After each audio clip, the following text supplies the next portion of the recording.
What up, guys? Excessive here with part 3 of my Dishonored walkthrough, the Royal Physician.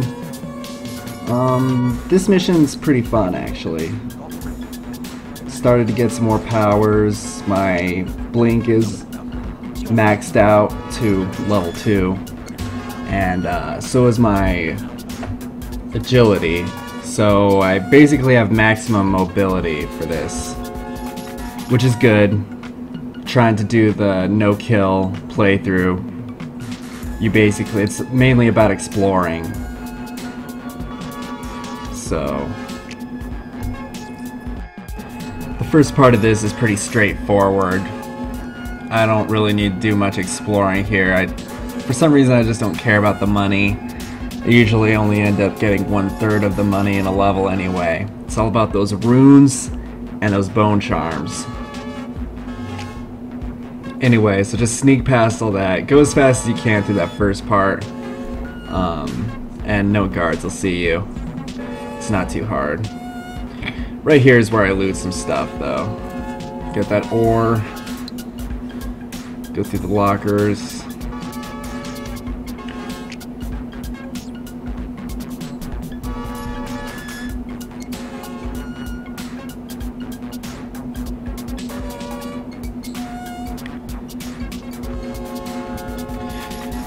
I don't know if this would qualify as a puzzle or not, but I find these parts a little interesting. That's one reason why I like this game, is the gameplay is pretty varied. They mix it up a little bit. Although I do wish there was a few more RPG elements, like more talking your way through situations and stuff like that.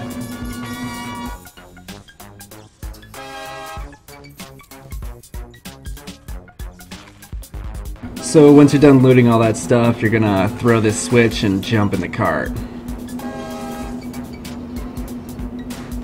Duck down.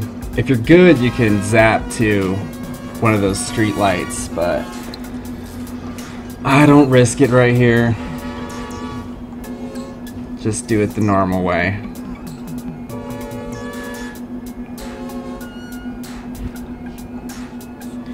So basically, for the rune, you're gonna zap into this apartment right here, and you're gonna go back behind the building towards the waterfront.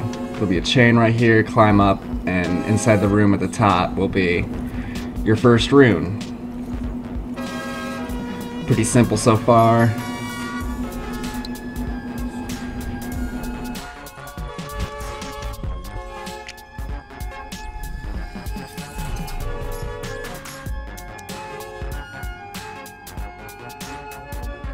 Alright, so once you have that rune, I would suggest just zapping straight down into the water, because otherwise you're most likely going to be seen by one of those guards.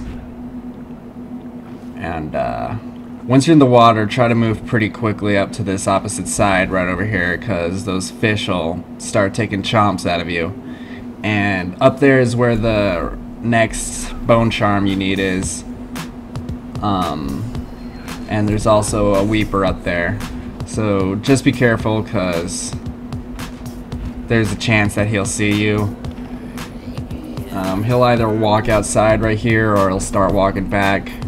I just take out my sleep dart just in case he walks out, but since he doesn't, I just go up behind him and put him to sleep.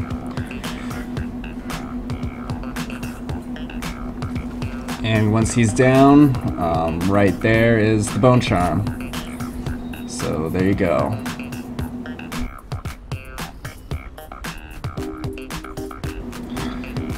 So that's basically all the runes and bone charms for this section of the map. And so what you're going to do now is just move on to the next section and just zap down to the water again. Swim around that boat or whatever, and then zap up onto this opposite side right here. There will be a guy most likely walking towards you, as you can see right there, but I don't think he ever walks past the crate that you can hide behind. So just wait until he turns around, then head on up.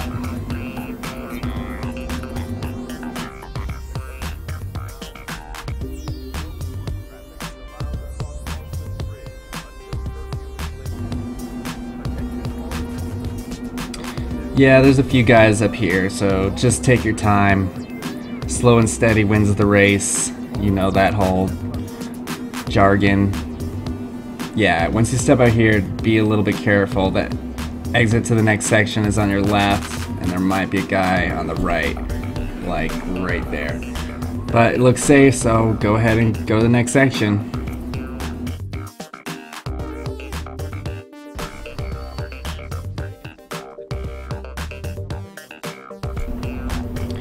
So it's pretty easy to sneak past these two guys. Just go to the street lamp right above you, go to the scaffolding, and then zap on over into the building. Now in here there's a couple things that you're going to want to grab, a rune being one of them.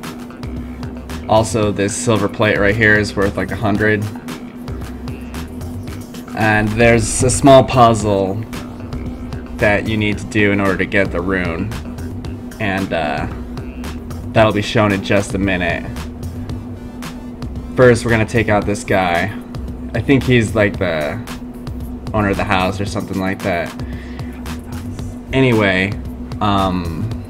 he's pretty easy to take out. Just hide behind a corner. He heads up to the 3rd floor and just goes and stares blankly out on a balcony, I believe, so he's not too hard to take out. I pretty much choke him out immediately. And he's got a key that you're going to want to grab on him, and that's the main reason that you need to take him out anyway, instead of just avoiding him. And yeah, there's another medal right there, another treasure thing.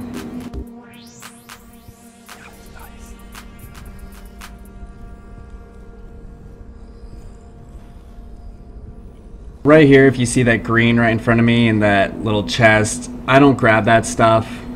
I just forgot, or it just skipped my mind, had a little brain fire. Just make sure to grab that stuff. There's like 200 gold pieces or something like that in there. So, alright, so here we go. This is the puzzle. Basically, you're going to look at the paintings around the house, and they'll have numbers on them. So you're going to look at the crowded streets, the whaling ship, and the slaughterhouse to get the numbers needed to open the safe. Slightly tedious, but it's all good.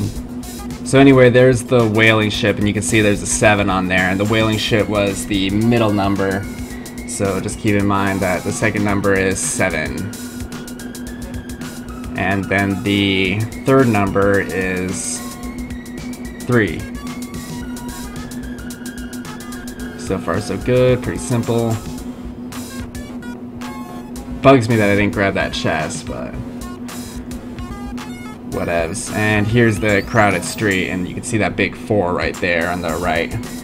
So then we got our numbers, it's 473. So just go back on up to the locker, or the safe, 473.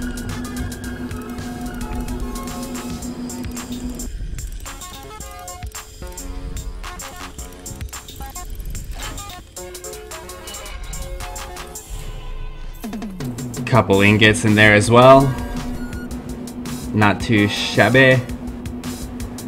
And now we'll be moving on. There's still one more rune in this section of the map, but you'll see where that is in just a moment. And there's multiple different ways to go through these levels. I'm not saying you have to strictly adhere to the way that I do it. Funner if you just wing it anyway, but anyway, I zap on over to this part of the map just to loot the few things that are in there.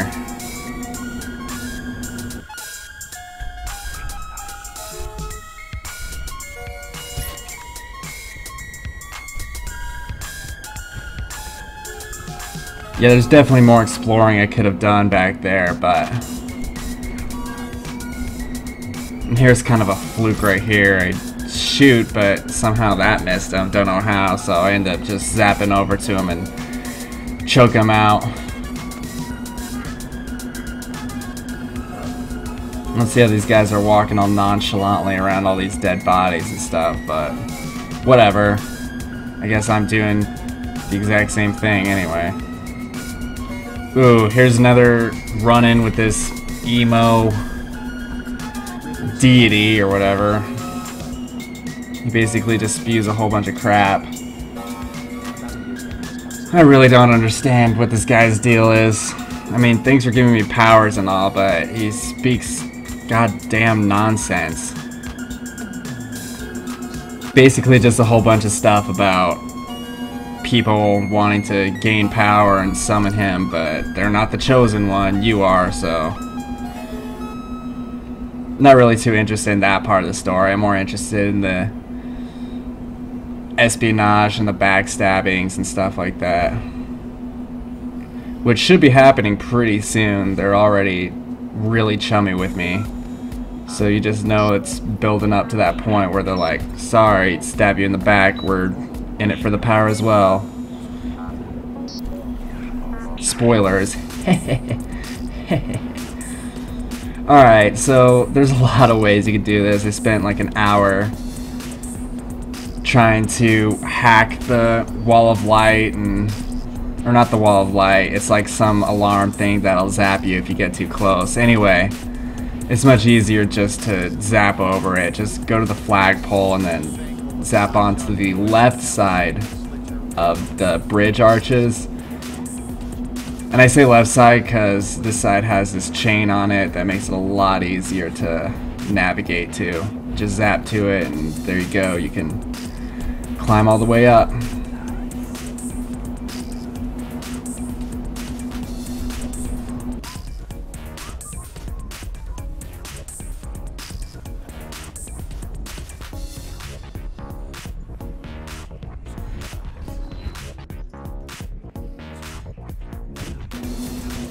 Now there's a little bit of treasure at the top of this bridge, so I'll just show you that real quick.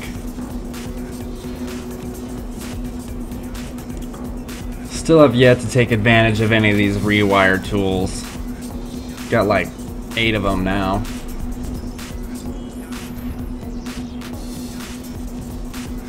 Yeah, I strongly suggest trying to get up to the top of this bridge.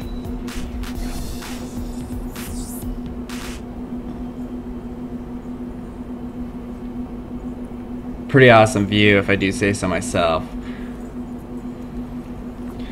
One thing that they did okay in this game, I mean, I do get annoyed by the textures sometimes, the way that they fade them out to kind of make it look slightly watercolory. I don't have too big of a problem with that, mainly because the loading times are great and the view distance is pretty good too.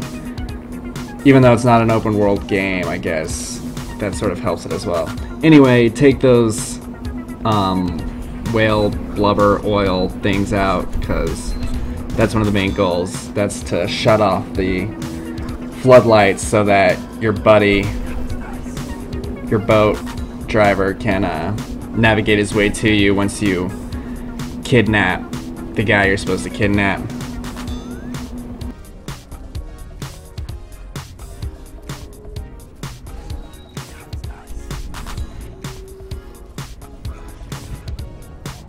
Try to stay high in this game. Like, not high on drugs, like stay high as far as elevation. So just pretend like you're Batman or something like that. Sometimes they'll look up, but generally if you stay high you'll be staying out of sight. So this is the next part of this mission. There's a rune right away straight ahead of you once you walk inside there, so be sure to grab that. And once that's taken care of, you're going to want to get inside that room straight ahead right here.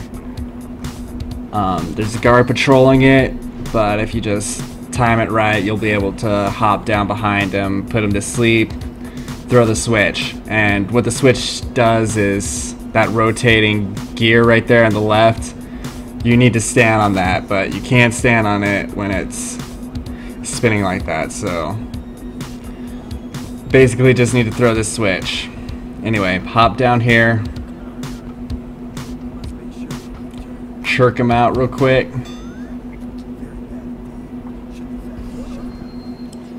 And throw that switch. One other thing this game really likes is its god rays. It's freaking blinding sometimes, especially on this level.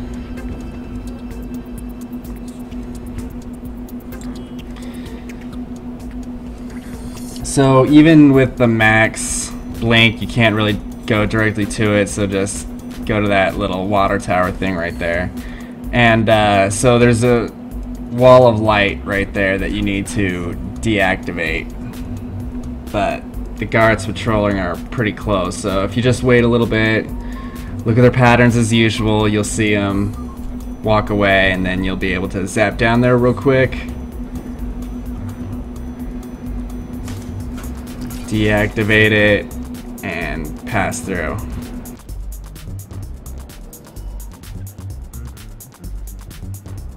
Before I actually pass through it though, I get a little curious. I want to see what's in this building over here. I would suggest not even bothering with it. There's not really a whole lot in here. A little bit of treasure, but it's not really worth the compromising position that you put yourself in for just 40 or 50 gold. Because I actually get seen right here, because I get a little hasty.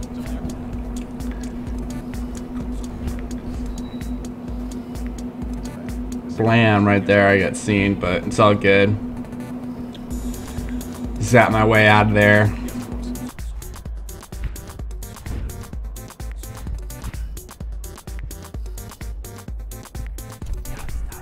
Now in here, there's a little side project. Down in the lower floor, there's a flock of rats with a woman trapped on a platform. And there's also a bone charm down there. So go on and head down, and what you're going to want to do is throw a body to distract the rats and then start slicing them up while they're snacking away on flesh.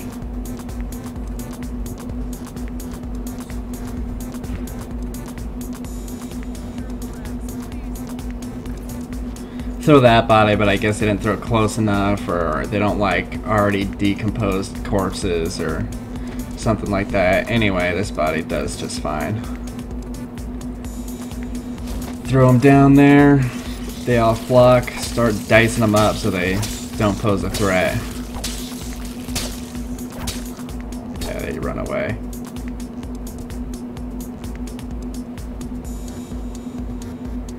Thank you for helping me. I thought it was safe. There were rats. So many rats. Completely infested. I know some. So her language makes me feel like that bone charm was supposed to give you a power of having rats be your friend, or rats following you and helping you. But that's not the bone charm I got. It's some other almost useless thing. But anyway, now you can make your way out of here and into the next zone.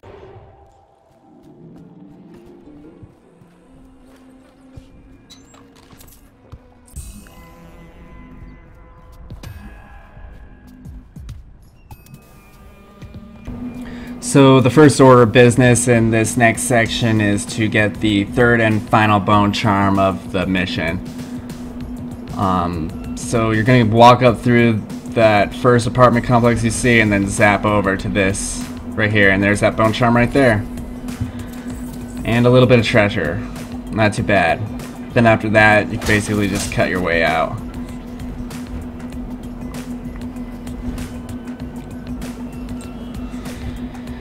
Now you want to be a little bit careful during this part, just because there's a lot of guards, like this guard across the way over here, and if you wait too long he will spot you, so just go ahead and put him to sleep with your darts, and then go ahead and zap yourself on over. And inside this little area is your primary target, Sokolov. So yeah, just go ahead and choke him out. There's really no reason not to. I'm curious if you can like talk to him or something like that. I don't bother trying right there. But anyway, once you grab his house key, you should walk on over here and free that prisoner that's right in there.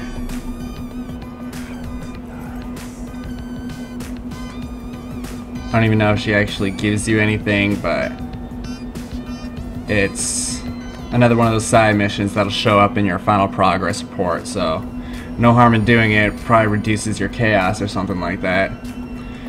Speaking of chaos, starting in like the next level or so, I'm probably gonna be a little bit more frivolous with killing people, just because I kind of want to get it balanced, so during the last 1 or 2 levels I can play it either peacefully or violently in order to see both the endings without having to play through the whole game all over again.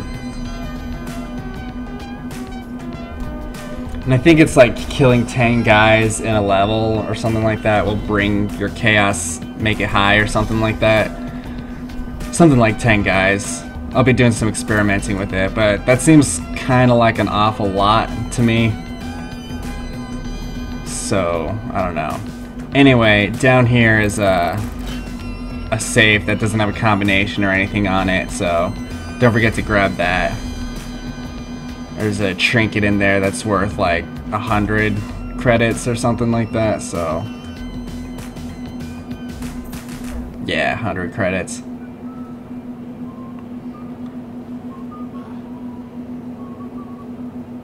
And then after that, basically just gotta get them back to the boatman.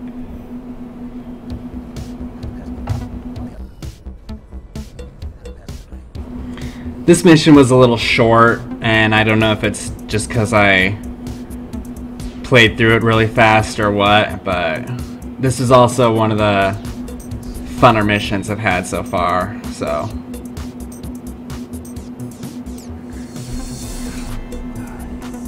Seemed like there was a lot of different ways to attack it, lots of stuff I didn't really look at either, so. And from what I understand, there's only like 9 missions in here anyway, and this was 4th if you count the escape from prison mission. But anyway, you'll see right here that I got all the bone charms and all the runes. So there you go. Another mission accomplished. Yeah, there's a Sokolov painting in there that I missed, but that's alright. Missed a ton of coins too, but it's all good. Catch you guys later.